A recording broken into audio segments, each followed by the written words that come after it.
Maliban sa Manila Bay Cleanup Drive, isa pa sa naging highlight sa ika-83 anibersaryo ng Land Bank of the Philippines ay ang paggawa ng Effective Microorganisms o EM balls. Pinipigilan ng EM balls ang pagdami ng algae, kaya naman napapaganda ng mga ito ang water quality.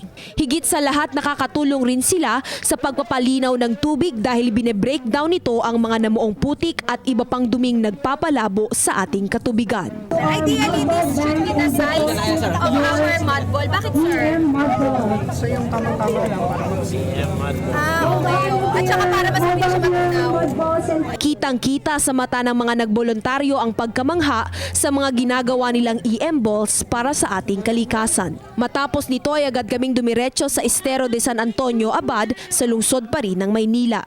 Dito nakatakdang itapon ang mga nagawang EM balls dahil ang estero daw na ito ay direktang nakakonekta at diretso ang pagdaloy sa Manila Bay. Hindi naman napigilan ng mga kabataan na pagkaguluhan ang dala naming daang-daang EM balls. According to our experts, at least 2 weeks yung fermentation niya until talagang mag-effect na siya dito sa ating body.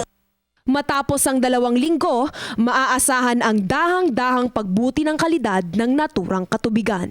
Para sa PTV News, Joy Gumatay.